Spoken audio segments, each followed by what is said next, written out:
Ахуалдарыңыз қалай? Жол жүру ережесі бойынша оң жақтан автобустың остановкадан, яғни аялдамадан, мінеки аялдама бар мына жерде. Автобус қозғалыс жасап шығып келе жатса, біз оны өткізуге міндеттіміз.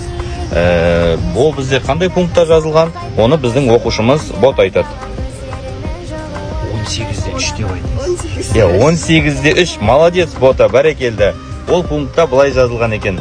Шапалап ұрайын деп жатсыз, не істейін деп жатсыз? Ол пунктта былай жазылған екен. Егер автобус остановкадан қозғалысты бастаса, жүргізуші оны өткізуге міндетті деп жазылған, және оның астында тонкий пункттермен дейді ғой, былай, яғни кішкентай әріптермен жазылған, тағы да правилада. Бірақ автобустың водительдері жүре береміз. Өткізіп жатқанына көз жеткізу керек екен деп жазылған екен. Сол себептен автобустың водительдері жолға шыққанда өткізіп жүрейік. Құрметті біздің оқырмандар және болашақ жүргізушілер. Аварийкасын қосып рахмет айтып кетті, көрдіңіз бе? Ол жүре береміз, жетіп тоқтаймыз, асықпаймыз.